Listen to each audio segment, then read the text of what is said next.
Guys, nandito kami ngayon sa cemetery, isang private na cemeteryo dito sa Tacloban City, guys. Bale, share ko lang guys, kay November 1 man ngayon, andito kami ngayon, maraming tao dito. Share ko lang guys yung naging experience namin sa pagpapalibing dito sa aming kamag-anak, sa aking nanay guys, na kung magkano yung binayaran namin dito sa private cemetery. Bale, yung binayaran namin dito guys, umabot ng kulang-kulang na 120,000 pesos guys. Sa buro lang yon guys. Hindi pa kasama yung yung pag-tiles ng ng kanyang pansyon at saka yung mga upuan, saka yung tent, hindi pa yung kasama, ibang usapan pa yun. Yung sa buro lang guys. Hindi pa din kasama yung sa St. Peter, iba lang yun guys, yung sa St. Peter. Kali guys, sa mga gustong magka-idea, kung magkano yung binabayaran dito sa private cemetery. Dito sa amin guys, isang private cemetery, isa sa mga pinakakilalang private cemetery, along the highway lang din, along the national road, national highway.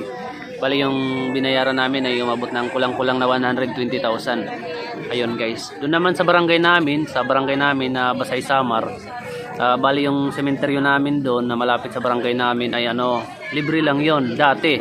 Libre lang yun dati, pero ngayon hindi na kasi sabi ng mga official doon na puno na.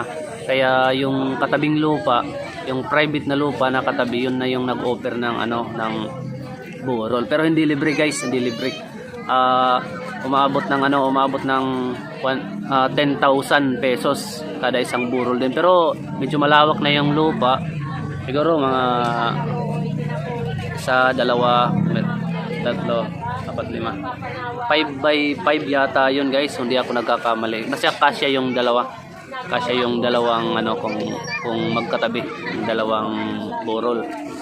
Ayun guys, bali November 1 ngayon, sa mga guys, sa mga bumibisita sa mga mahal sa buhay nila, maging po tayo guys, maging responsable tayo sa ating mga drink moderately kung maaari, yung mga basura, saka yung mga sa traffic din guys.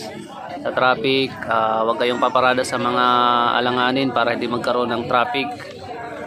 Yun lang guys, may papayo ko. Bali ngayon, buong Pilipinas tayo ay nag-celebrate tayo ng kapistahan, piyesta ng ng November 1, piyesta ng mga patay. Pero sa akin guys, kasi Muslim kasi ako, alhamdulillah, hindi naman kami nag-celebrate ng ng November 1. Pero sa mga ibang reliyon, ng Kristiyano, Katoliko,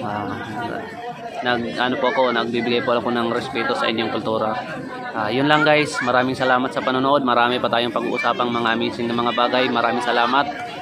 Yun lang guys, sa mga may gusto magka-idea, yun yung binayaran namin din sa pagpapalibing sa private cemetery ay umabot ng 120,000 pesos. Sige guys, maraming salamat sa panonood. Paki-like ng ating video.